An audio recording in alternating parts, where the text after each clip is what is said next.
আমাদের আজকে ফিস্ট হচ্ছে। এটা হচ্ছে দেশি মুরগি, তাতে মেশানো হয়েছে পেঁয়াজ, লবণ এবং হলদি আর অল্প সরষের তেল।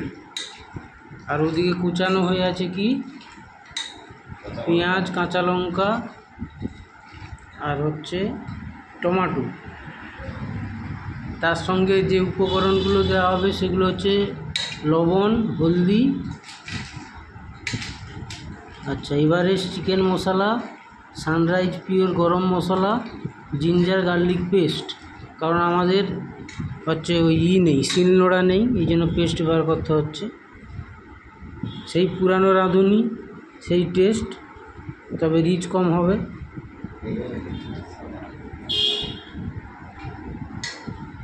ওইদিকে স্যালাড করার জন্য শসা আছে, পাতিলেবু।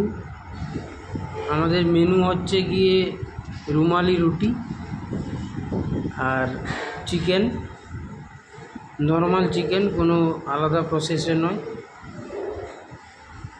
এইভাবে হচ্ছে পেঁয়াজ দিয়ে মাখিয়ে যেন কালারটা এইরকম হয়। আমি অনেক দিন রান্না করেছি তো সেই এক্সপিরিয়েন্স থেকে বলছি। আচ্ছা এইমাত্র আমাদের গ্যাস জ্বালানো হলো, এটাই গ্যাসটা সেট করা হচ্ছে, আধুনিক প্রযুক্তির গ্যাস তাই। ইয়েস, চিনি আছে। আচ্ছা এই আমাদের মাস্টার্ড অয়েল, মানে যাকে সরষের তেল বলা দেওয়া হলো। চিনি আছে, খুব অল্প তেল, তেলটা একটু গরম হবে, ফুটবে, তাতে একটু কালার করার জন্য অল্প করে চিনি।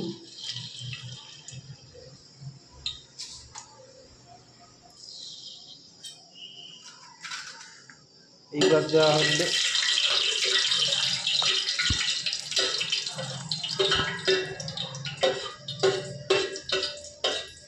চিনির সঙ্গে তেলের রিয়েকশানে কী হয় জানি না, একটা ধোঁয়া উঠছে মোটামুটি।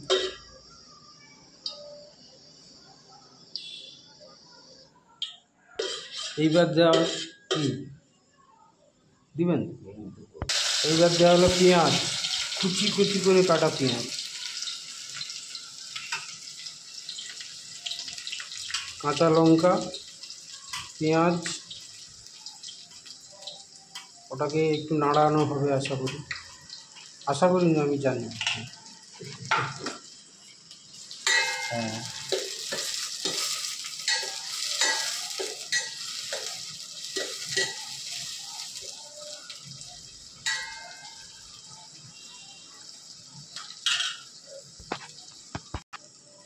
এইবার দেওয়া হবে টাটা সল্ট,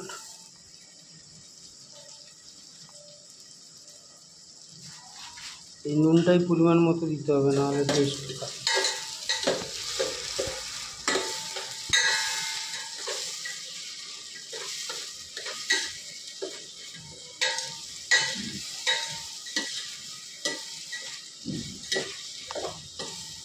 এবার এরকম নাড়তে হবে যতক্ষণ না পেঁয়াজের কালারটা লাল হয়। আচ্ছা এবার দেওয়া হলো টমেটো, কারণ জানেন টমেটো দিলে সব কিছু তরকারি টেস্ট বেড়ে যায়।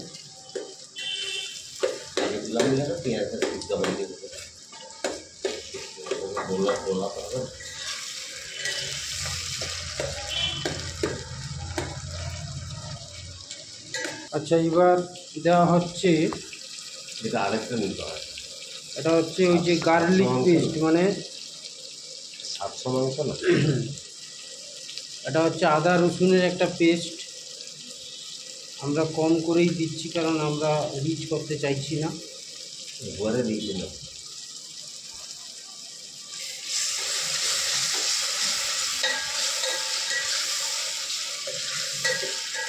এবার এরকম নাড়তে হবে।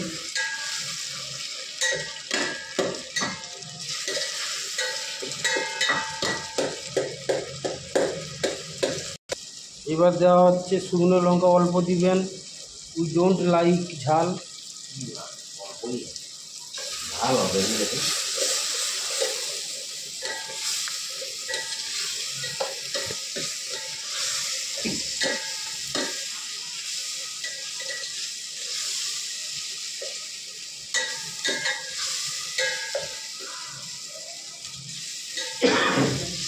এইবার কালারটা আসছে পরপর।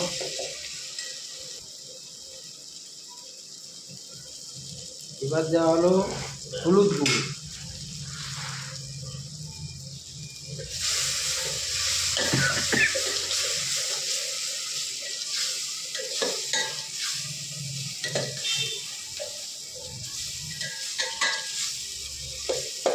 এদিকে মেরিনেট করা হচ্ছে আগে থেকেই জানেন। লবণ অল্প, পেঁয়াজ, সর্ষের তেল আর হলুদ দিয়ে মাংসটা মেরিনেট করা হয়েছে। এবার হালকা করে জল অল্প দিবেন, পড়ে যাবে। চলে যাচ্ছে।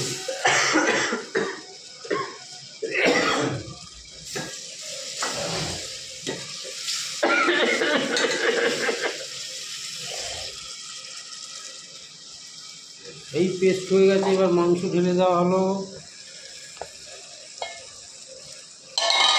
পূজারি মশাইরা মাংস ঢেলে দিয়েছেন। এইবার মাংসটা নিয়ে কষা। এই কষাটা যত ভালো হবে তত মাংসের টেস্ট বাড়বে এবং এটা অনেকটা টাইম ধরে হবে। এখানেই মাংস রান্নাটা হয়ে যায়।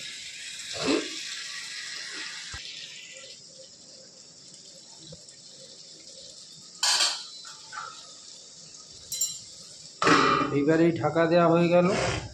মাংসটা ওইখানে ভাপে মানে ভেপারে ওইখানে সেদ্ধ হতে থাকবে, কষা হতে থাকবে এবং মাঝে মাঝে দেখে আবার নাড়িয়ে দিতে হবে। যখন সেদ্ধ হয়ে যাবে তখন ওটাকে কষা মাংস বলা হয়। মাংসটা ঢাকনা হয়ে গেছে। এবার হচ্ছে এই মাংসটা ওখানে যে মশলাটা আছে ওই মশলাটা দিয়ে নাড়াতে হবে যতক্ষণ না মাংসের গা থেকে মশলাগুলো ছেড়ে যাচ্ছে ততক্ষণ মাংসটাকে কষতে হবে। যখনই মাংসের গা থেকে মশলাগুলো ছাড়া ছাড়া হয়ে যাবে তখন বোঝা যাবে মাংস কষা হয়ে গেছে। তারপরে আর কিছুই নয়, তারপরে একটু জল দিয়ে আর একটু ফুটিয়ে একটু লবণ দিয়ে মাংস তুলে নিতে হবে। মাংস রান্না কমপ্লিট হয়ে যাবে, তখন খাওয়ার জন্য আমরা প্রস্তুত।